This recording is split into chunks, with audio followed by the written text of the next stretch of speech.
I am David Sanford, Chairman of Sanford Heisler Sharp McKnight, a national civil rights law firm, and I am delighted to be here today with my partner, Vince McKnight. Vince is in D.C., Washington, D.C., and he lives and works out of our D.C. office. He is the co-chair of our national whistleblower, Qui Tam, and False Claims Act practice. He also currently is president of TAF, and he's going to explain a little bit about that organization, Taxpayers Against Fraud. Vince, it's a delight to be with you today. Thank you. It's a delight to be here. Delight to be here. So we haven't had a chance to sit down much in our lives and really explore your early childhood. And I want to talk about a lot of big issues today, but I want to start with the big issue of your life, where you were born, where you grew up, and what some seminal influences were in your life. Boy, that's a big one. Well, I started off in Northeast Washington, about 15 blocks from where I'm living right now. And that's kind of interesting. I came from a very Catholic family, so there were 9 children. And so up until the age of 10, amazingly, we were living in a 2-bedroom house. With one bathroom. With one bathroom and a quarter bath in the basement. And we had 9 children, and they took the porch in the back and turned it into a bedroom. So 2 sisters were in one bedroom. The other sister was in the makeshift bedroom. They should have turned that into another bathroom. Right. That would have helped. And all the boys were up in the attic in a big dormitory style room. And that's how we started off. That's amazing. And I don't even know how my mother organized it all so that we didn't crash into each other in the bathroom. But that's how I started off. And then I went to parochial school in Northeast, St. Francis de Sales, which is, again, 5 blocks from where I'm living now. So, you know my wife, Cynthia. She was living a parallel life 15 blocks from me when we were children. And her mother and my mother, in fact, grew up in the same part of Virginia. So I always say That's that really I always talk it was about meant to be. I always talk about the fact that the fix was in, right? Because some fix was in. Yeah. She started making food for me when we first started dating. And I said, boy, this is really good. It's because her mother and my mother had the same recipes. So they took the same cooking classes. Right. They took the same cooking class down by Richmond, Tidewater area. So I was done and I didn't even know what was happening to me. So yeah, so that's what happened there. But that's pretty great.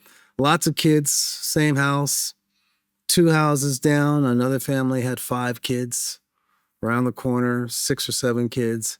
And we all played around the block, through each other's yards, up and down the alleys, and that part was kind of cool. Do you remember ever during your early childhood with all those kids racing around the house, ever having a quiet moment? Hard to find a quiet moment. Hard to find a quiet moment. We moved when I was about 10 to Northwest, and then we had all of a sudden we had a big house. And with, God forbid, had back stairs. I was like, that was like big surprise. We were like running all around, up and down the front stairs, back stairs, and everything else like that, because this was like something new. But you know that I get up early in the morning, and that started in about 7th grade or so, because that was the only time it was quiet. So I was up early in the morning, but I wasn't alone. My mother was up early in the morning. So I got up early to do my homework before I went to school, and she was up and we would talk. You needed that quiet time. I needed some time to have some peace and quiet in there, because the house was chaotically wonderful from the moment you woke up to the moment that you went to sleep. Yeah. I mean, just lots of jokes, always jokes, lots of talking, lots of laughter, There was an emergency every day in somebody's life. I mean, you have to think, 9 kids, something happened. Somebody flunked the test. Somebody did this. Somebody did that.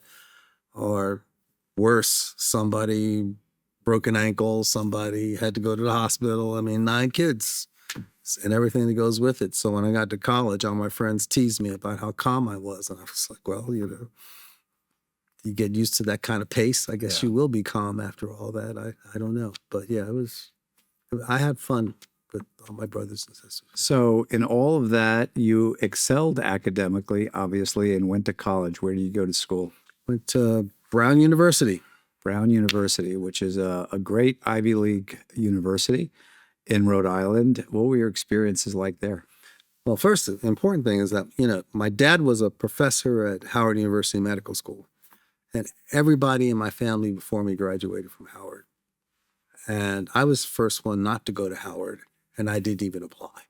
So we're already in a different place altogether here. You were determined to break free. I was going to leave and do your own thing and do something else, and I went off to Brown University, and I thoroughly loved Brown University, and some of my best friends in life are some of the people that I met freshman week, literally freshman week. We're all still friends. We have a chat room together, and we talk almost every day. We exchange emails and text messages. So yeah. That's wonderful. So you had great experiences there. What did you study? I studied public policy making, which was this combined study of decision making in an administrative scenario, but instead of being an administration, it was like, how do you make good decisions? That sort of thing. So we took economics, political science, philosophy courses. It was like this hybrid. And so I almost had enough courses to have majored in more than one thing because we were doing this. And it was a formal major until about junior year. And then they got rid of the department. So I had to declare myself an independent major and complete it as an independent. So that's what I did. I was a public policy making major. Well, the idea of doing a major that involves, at least in part, the idea of decision making, of focusing on decision making in different fields is really fascinating, right? Because one of the things that we look at or look for in young attorneys is the extent to which they exercise good judgment, the extent to which they make good decisions. We hire people from around the country, and we could pretty much hire anyone we want. We have people coming to this firm every day via applications, either in response to an ad or just out of the blue, from big law, from small organizations, people who have just graduated, people from clerkships. We really could hire anyone we want. And one of the things we try to discern, to the extent we can, is whether individuals exercise good judgment in their life. And that is certainly a factor for us as we determine whether or not they should be promoted. Have they exercised good judgment? What kind of decision-making process they engage in when they decide to do one thing versus another, in the law, in the office, with each other, with clients, with judges, what you say, what you don't say, when you say it, whether it's appropriate to say it, the way you say it, whether the content is appropriate. All of that goes into a judgment that we make about your judgment as a lawyer and as a potential partner in the firm. As you think back on that area of study, how do you think that has informed your decision-making in the law? Well, it made me aware of the various factors that go into making any one decision. And you have to sometimes look at a problem from different perspectives to understand what the right course is. But that's just the first part of it, because after you've decided that this is probably the right course, and it might not be, you have to accept the fact that it might be wrong. Then the next part of the issue is, how do you motivate the people around you to move in that direction? And that was a big part of trying to figure this out. How do you get people to do that which you think is a great decision? What is your role? What is your moral responsibility under those circumstances in terms of being a leader? And that's what you've heard me talk about Lao Tzu and his quote that the best decision is that when the job is done and it's all been finished, and I'm paraphrasing, when the people say we did it ourselves.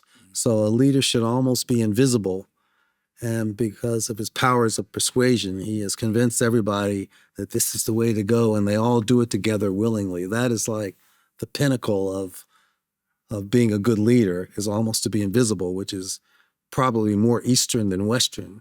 Right. But at the same time, think about the beauty of that concept. It's a beautiful concept. And the concept, the way I would articulate it, if I understand it correctly, is that you want to exemplify a leadership quality in a way that allows people to internalize what you do and how you lead, make it their own, and ultimately come to believe that it was their own decision, even though you served as the guiding incentive for that process. Absolutely. Absolutely. What can you be a catalyst for an organization or a group of people to move in the right direction in that way, and almost being an unseen hand. Right. Of course, you're never unseen, but that is part of the deal. And so I think that I was, because of that, I was talking to you earlier about, I studied Chinese philosophy, Lao Tzu, Confucius, Mao Zedong, Claus Fitz on war, and all kinds of other things like that, while you're trying to wrestle with these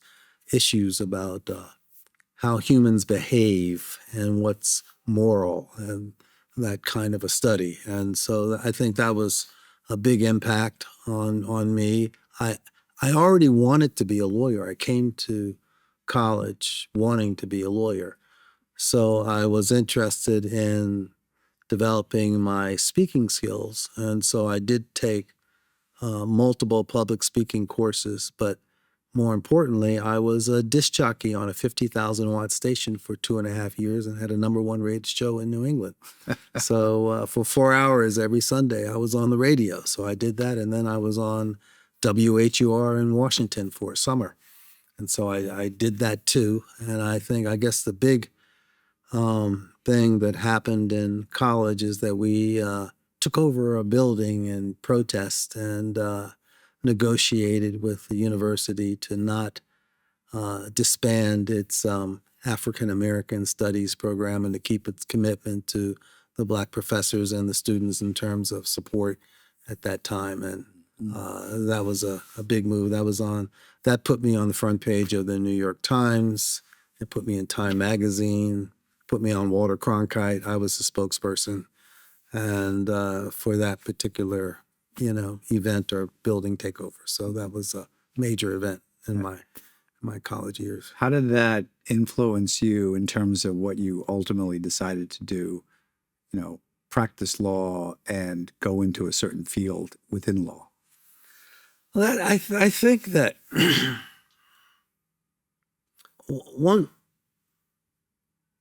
it added to an already growing experience, meaning I grew up in the shadow of Howard University. Civil rights was a big part of Washington, D.C. I was 10 years old when the March on Washington happened. I remember watching it on television because I was too young to go. So my parents and my aunts and uncles came in their Sunday best and went down to the march. And they took my older sisters, but we were too young, so we stayed at home, and I think my grandmother watched us. So this whole thing about civil rights was part of the air all around us. There was a guy named Frank Reeves who was a lawyer, and he was down the street from us and around the corner, and he was one of the civil rights lawyers. And there were a couple of lawyers in the area who were Howard professors, and they were participating in the civil rights movement. I can't remember a time when this wasn't being actively debated around me. Mm-hmm. So it's sort of like it was always there. Right. I don't know how to describe a life when I wasn't aware of it, because it was always around me. Right. So then, standing up for something in college was a natural outgrowth of that. And then I went to law school, and which was interesting, getting into law school at that point in time, and then learning another side of law that I didn't know existed. And by that, I mean, the University of Pennsylvania at the time, from my viewpoint, was rather conservative. Mm-hmm. And so it was more geared to prepare you for a corporate life. And so I started learning about the law in the way that money and capitalism and buildings and corporations operated and those sorts of things. Are you aware of any of your co-students at Penn in your class who went on to be a plaintiff's lawyer? No. Might not exist. You might be the only one. No. How many people in your class? Probably about 300? 200. 200 people. 200. So you might be one out of 200. I might be one out of 200 because if you look at my educational background, I was a perfect match for big law, Georgetown Prep, Brown, University of Pennsylvania. Yeah, that's what I was supposed to be doing. Most people cash in at the big law line at that point, don't they? Yeah, I went for a minute. Yeah. I was at Reed Smith and I was doing work on that side for a while. I learned a lot. They really helped me improve my writing, and I learned how to analyze cases, and I learned how they defend cases. But I do remember going into the managing partner and saying, I don't think this is what I went to law school for. Right. But he was a good guy. He was a great guy, Mr. Powell. And he said, well, Vince, sit down. Let's talk about it. And so I sat down and he said, well, I think what you ought to do is you ought to go to the U.S. Attorney's Office, get some trial experience, and then go start your own law firm. That was our plan at that moment, right? And so And you were like, that sounds good. sounded good to me. Okay. I applied to the U.S. Attorney's Office and there was a freeze on. So, As there often is. often is. So I was supposed to go to the appellate division of the U.S. Attorney's Office. And at the time, Judge Farrell, he wasn't Judge Farrell at that time, he was John Farrell, was the chief of the appellate division. And I was supposed to go work for him. So there was a freeze on. So I'm still working at Reed Smith. And I'm walking down Connecticut Avenue. And I bump into 5 guys who were law clerks with me on the D.C. Superior Court. And they were all at Ashcraft and Durrell. And what happened is Ashcraft and Durrell traditionally did workers' compensation, but they wanted to start a litigation department. And so in order to do it, they went out and hired 5 law clerks and said, go at it. And so those guys says, they're hiring right now. And why don't you come with us? And I literally had an interview on Monday, was hired, and I was in trial in about a month. How do you like that? Oh, And how old were you at that point? I'm thinking 26, 27. Mm-hmm. I was in trial real fast. That's a great heady experience, isn't it? All right. To be thrown in like that. Oh yeah, it was. I was in trial, and the thing is that we were all about the same age, and we just came in on the weekends, and we figured out how to try cases. What together. kind of cases? Well, they were personal injury cases, but Ashcraft and Drill had just a goal system where if you were at a certain age, you'd hit certain goals. And I learned if I hit my goals, I could they let me take whatever case I wanted to. Mm-hmm. So I started taking employment and civil rights cases because I was going to hit my goal anyway. And so, because of that, I started winning employment cases. And that led to other things. Actually, eventually it led to my first False Claims Act case. Mm-hmm. So that's what happened. They let me do it. Mr. Jarrell was very good at it. I would go in and I'd tell him, Mr. Jarrell, this is what happened and I want to take this case. He'd say, go ahead. And I would do it. And that started your whistleblower career right there. Right. So. And were you able to do more whistleblower cases in the context of that firm, or what happened? Not really. I only had one that went to completion. And at the time, it was it broke a record. It was the number one case in procurement fraud at the in history. It was $100-something million recovery under the NetApp case, a procurement fraud case.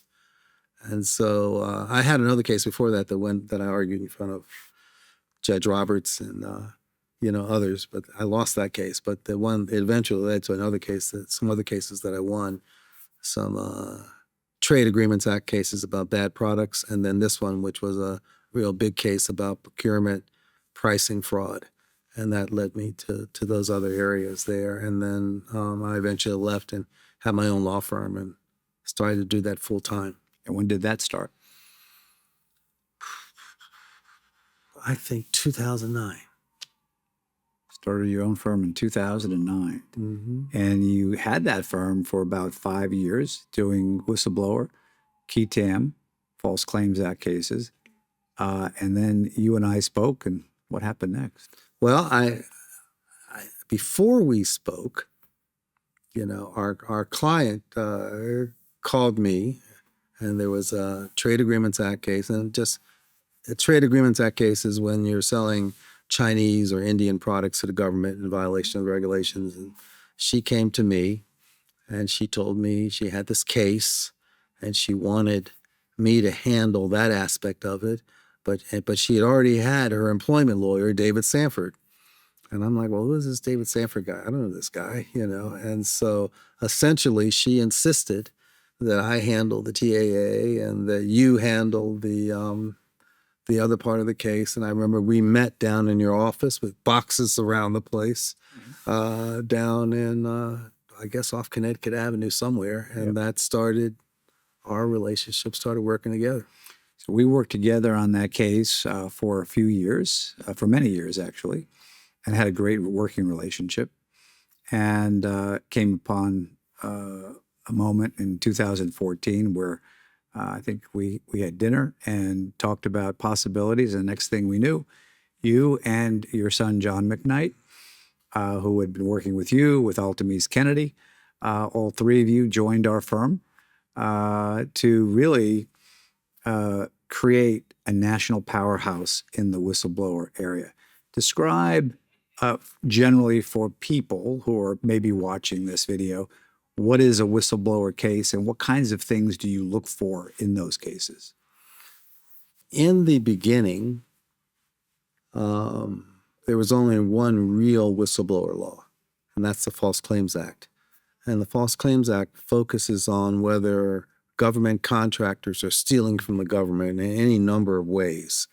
And so in order to capture these stolen monies, the False Claims Act was passed after the Civil War by Lincoln. They call it Lincoln's Law, to recapture money that contractors were stealing under government contracts. And so they needed whistleblowers to come forward and blow the whistle on contractors who were cheating the government. And so that's the beginning of whistleblowing law. And so you're looking to see whether the contracts are meeting all their requirements, whether the goods are up to proper specifications, whether there was bid rigging involved. And that happens too, where the contractor gets with the contracting officer and they kind of rig the deal in the beginning. All these types of things can be a violation of the False Claims Act. But since the False Claims Act, whistleblowing has been so successful that now there are multiple whistleblower programs out there. The IRS to recover people who aren't paying their taxes, and then also the major one, the Dodd-Frank Act, which allows you to have a whistleblower to blow the whistle on anything that might be a violation of the Security Exchange Act. And you have to think about what that might be. So that focuses on corporate fraud, filing inappropriate 10Ks and 10Qs, misrepresenting your company and your ability to perform in order to rip off investors who are going to invest money into your company, fake it till you make it things that might be going on in Silicon Valley. Just a whole litany of things now became subject to whistleblowing under the Dodd-Frank Act, and that was huge. And then the Department of Justice added more programs, the DOJ Corporate Whistleblower Program, which was going to go after money laundering and go after more financial fraud that might not be covered by the SEC, and to go after sort of international companies who are pushing money around improperly and things like that. And then just last year, they started the DOJ pilot antitrust whistleblower program. So now we have lots of whistleblower programs, and we're involved in all of them. And I forgot to mention one of the big things about the False Claims Act is Medicare and Medicaid fraud. People estimate that the program is losing between $68 and $80 billion a year from fraud from medical devices to doctors and hospitals who are overcharging the government in Medicaid and Medicare fraud situations. A lot of money being lost there. So you've had a hand in all of those cases at one point or another. What are some of the biggest cases that you remember handling and successfully resolving? Let's see. Well, the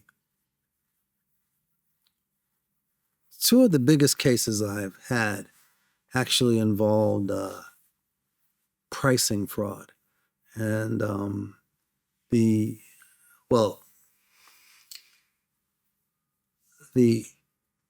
I'd say the Navistar case was a big case, and that was, recently while I was at Sanford Heisler. That was a big case. And I think that what was going on is that you had a defense contractor that was not telling the truth about the value of the components in various vehicles. So the vehicles were overcharged because the chassis was marked up so high. And they were doing this across a whole range of vehicles, from school buses to MRAP vehicles that were being used in the war theater. And so we had a contracting officer who came in and told us about it. And it got to be kind of an exciting case because oftentimes there's a close relationship between the Department of Defense and contractors. And this contractor, even though it was overcharging the government, was producing an MRAP vehicle, mine-resistant armored vehicle, that was saving lives. It was a great vehicle. It was shaped like this, and if you hit a mine, the explosion would get diffused off to the side. So it was actually saving lives. But they marked it up so incredibly high. And so you're in a situation where, on the one hand, the government goes, good truck, saving lives. On the other hand, they were overcharging the government, and our guy came in, and he's the one who exposed that. And so that was a big case. I think one of the things that was fun about that case is that there was the Department of Justice for a while was looking into whether it was a possible criminal claim because there were some forged documents. So at one point in time, we went to Andrews Air Force Base, and they waved us in without writing down the fact that we had come in the gate that day. Mm-hmm. They took us to a building. Alchemies was with me, and we went into a room, and our client was there, and they took a cell phone and they put it in a machine, and then he called a friend of his at the company, and they did a perp call. And so while we're in one room, the client is having a conversation with this witness, and he's spilling the beans about how much they marked up things, 700%, things like that. And I'm in a room where they're transcribing everything. And I'm sitting there thinking, I didn't know they could do that. Mm-hmm. But yes, they did. So it was sort of like being in a movie a little bit. So that was kind of a fun situation there. You had a recent success against Wells Fargo, which was widely publicized in the press, all the things leading up to our action. What was that about? Wow. That was a real interesting case because the client came in and he was a very well-spoken, intelligent guy.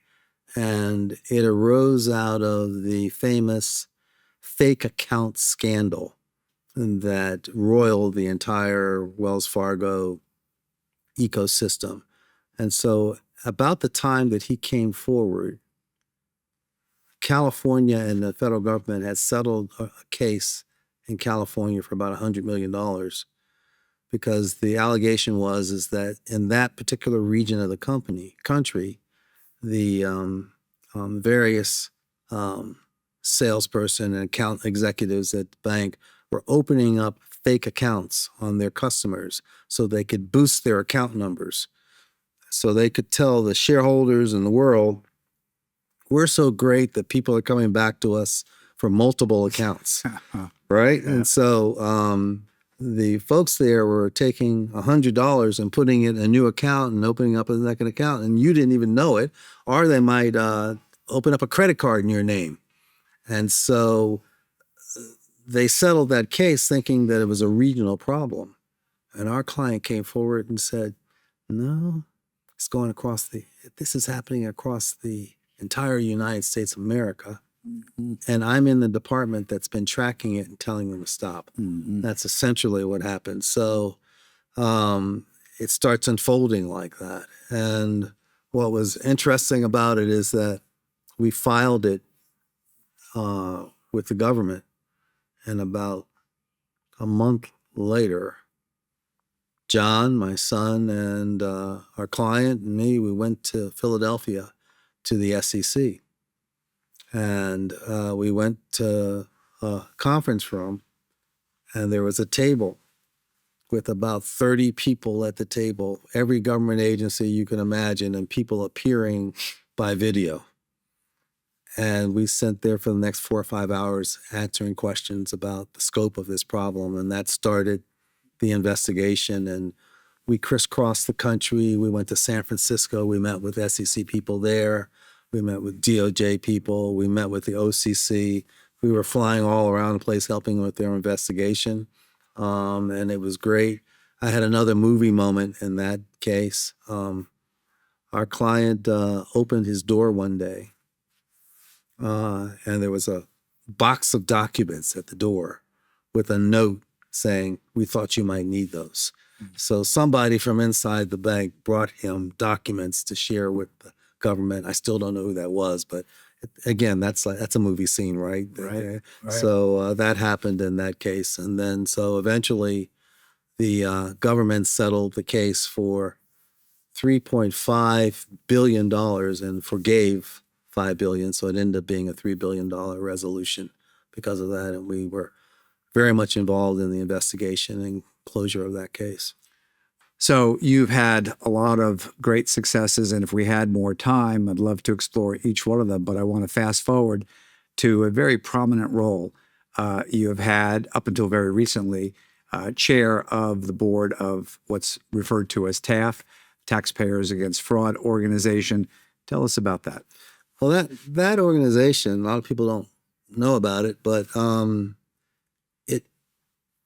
it serves as a resource for whistleblowers across the United States, but it also is the point of contact between Congress and the government in terms of legislative and improvements to whistleblowers. So if there's been any legislation from 1986 to the present involving whistleblowers, TAF has been in the middle of it, drafting the legislation, talking to the stakeholders, working on the legislation, advocating for whistleblowers, and that's what we've been doing. And then the other part of the organization is a clearinghouse and educational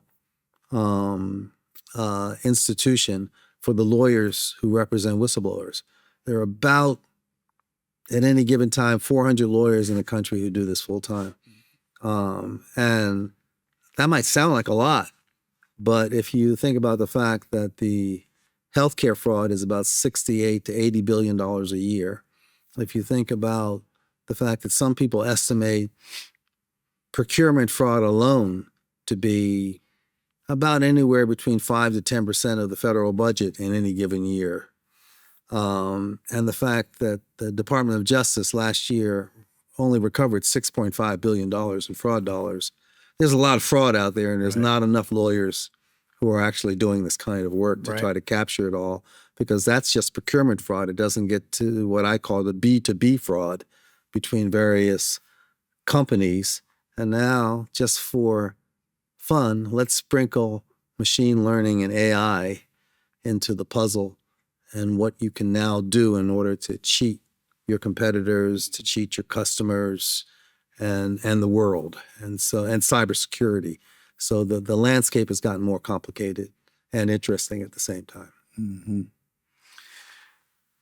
When you receive a client on a phone call or an email or an in-person meeting, our clients tend to be very sophisticated, very intelligent, very thoughtful, and they have a story to tell. And they also have some concerns in telling their story to the world. How do you navigate that issue where whistleblowers come forward with vital information, clearly evidencing some, in many cases, great amount of fraud, and yet may be reluctant to come forward because of concerns about retaliation or other things? How do you navigate that with those clients? I think it's a matter of trust. And I've had a number of experiences recently in that regard. You have somebody who might be a chief financial officer or an executive, and they know something happened and it was bad, and they witness it. They want to do something about it, but they still have time left in the game, so they don't want anybody to know. So they're very interested in protecting their identity. How do we do that? Well, one of the ways we do it is that the Dodd-Frank Act allows you to file a whistleblower claim without revealing your identity if you have a lawyer. And so that's what I do. I'll file it on their behalf, and then we'll proceed that way. And I'm the conduit between the whistleblower and the investigators at the SEC, and we protect them. And the SEC is so serious about protecting the identity that when they interview the client, they might call the client Bob or Sally just to not use the client's name in the process of the investigation. And they're very strict about protecting the identities of the whistleblowers. And then you work with the investigative team, answering all their questions, providing them documents when you have them, and helping them reach a conclusion that there was fraud committed here. It's kind of a cloak and dagger, and it's also very exciting at the same time. I'd say that my job is 45% lawyer and 55% investigator in some respects. And can the client known as Bob or John Doe or Jane Doe remain a Jane Doe and a John Doe and a Bob all throughout the process? Absolutely. Under the Dodd-Frank law, they can. Under the False Claims Act, it's hard to do. Under the False Claims Act, the case is filed under seal. And so they start off in a world where nobody knows who they are. But sooner or later, the complaint is unsealed and people will find out who they are. Every once in a while, you can file a motion and they'll protect the identity at that moment, but that motion rarely gets granted. So we have found situations where a set of facts would be a violation of the False Claims Act and a violation of the Dodd-Frank law. This could be both at the same time. Two can be true at the same time. And some clients have foregone the False Claims Act case because they might get revealed and just put all their apples into the Dodd-Frank law and say, we'll wait and see what's happened, because they don't want to be revealed. And that makes sense because it's a real thing out here that whistleblowers can experience retaliation, or they can be blackballed from their chosen careers. And a lot of these people are on the top of their game. So let's suppose you're 58 and you're a corporate officer. You might have the best 10 years of your life in front of you, and you don't want to lose that.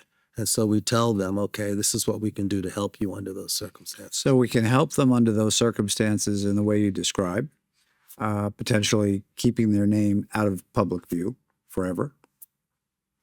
When whistleblowers come to us in order to make the judgment as to whether to come forward at all, they have to weigh competing considerations, right? They have to weigh, the challenges they may face in coming forward, maybe, the annoyances with respect to requests for documents, possibly being deposed one time or in some cases more than once. There's a lot that may be involved, but in order to do that, they inevitably want to know, what is the upside, right? In order to weigh this, I need to know what's possible here. So what is possible? What do whistleblowers have to gain under these various programs?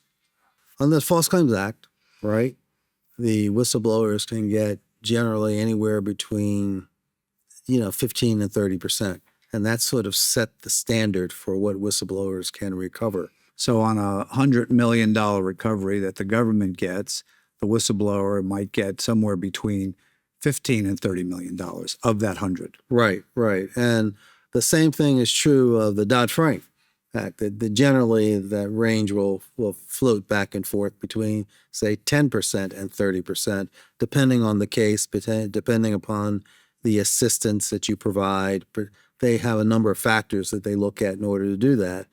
But the truth is that many of the whistleblowers, although they're motivated by economics,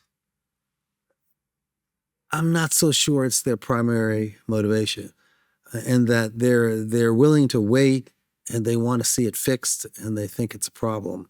And so often some of them are wealthy, have their own businesses, are making a good income. They just think this is wrong. It's not how they were raised, and they want to see it stopped.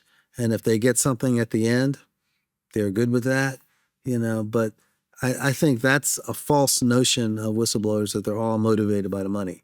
I would say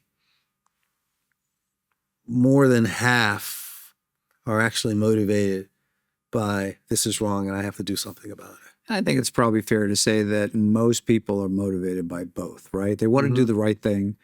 They want to expose fraud and corruption. They want to feel like they're involved in a process that leads to some form of justice. And they also probably think, as they do, Right. What can I get out of this as well? I think probably both things are true most of the time. I think you're right about that. Meaning, if they were just going to get, like, some of them might earn $1 million or $2 million in a year. I mean, that's not unusual in today's world, given some of the corporate whistleblowers. And if they were only going to get a year's salary at the end, why take that risk? Well, to be sure, if you're making $2 million and you think you can only get $2 million out of this, you may hesitate. If you're making $200,000 and you think you might get $2 million with a 10 multiplier attached to your salary, you may think, okay, this is worthwhile. So everyone's situation is different and they have to weigh it. But the point is, they need to understand the risks, the world of risk, the world of possible exposure, as well as the upside potential. And a lot of our clients have gotten tens of millions of dollars, and they justifiably have received that, given the role that they have played in exposing fraud. Absolutely, and it's our job to lay it on the table for them, so that they can make decisions with open eyes and clear vision, and say, okay, I understand the risk I'm facing, I understand the upside, I understand the downside, and I'm moving forward with a clear conscience because now I understand where this could lead. And if you're talking about a case like Wells Fargo and you have a $3 billion fraud and you're responsible for exposing that, 10% gets you a lot of money. $300 million is a lot of money. And regardless of how much money you're making a year, most people, 99.99% of people, will say $300 million is worth it. That's worth the shot, know. And so, you're right. It's more of a mixed, I'll steal a word from employment world. It's a mixed motive, a mixed motive case. And most people have mixed motives for most things, so that's not surprising. Right. But I enjoy the whistleblowers. Most of them they're so intelligent about some little niche area of our lives that you may not even know exist. And so it's fascinating when they're the experts on X or Y, and some type of like it might be a medical device, it might be some sort of part of a military communication system. It may be a drug and a chemical reaction and something that was hidden in the tests. But the thing that's fascinating is it literally jumps from topic to topic in every case. And that makes your life fascinating, right? It makes your practice great because you learn so much, and you have to become an expert in your own right in order to be the lawyer prosecuting that case. Well, I think that it's a weird kind of thing, right? I maybe it's because I have attention problems, but I was always able to get, say, a B+ in every subject, from sciences to social sciences. And if I worked hard enough, I'd get an A. But sometimes I would get to a point where I would say, okay, maybe I'll work for that, maybe I won't. But I had the ability to do science and non-science. And I had the ability to do math, and I had the ability to do this wide range of things. And so I'm in a practice that takes advantage of that facility to jump from topic to topic and not be afraid of it. You know, as a young person, I actually designed a computer program just because I was curious about it. And so, you know, things like that. So I have a ball with it because it jumps from topic to topic like that. Yeah. Well, Vince, it's been a great pleasure meeting with you here today. It's been a great pleasure and honor to be your partner for the last 12 years. I sincerely hope we have another great 12 years and 12 years beyond that, working together and doing great work together. I love what you do. I love what your practice area brings to the table. And, you know, you enhance the world and you make the world a better place by doing what you do. And I want to thank you for that. Oh, and thank you really for the opportunity to do this at this level. That is an amazing, you know, opportunity to have the freedom and the platform to do this kind of work. It's not for the faint of heart, and I appreciate all the support that you've given to me over these years. You're most welcome. Thank you. Thank you.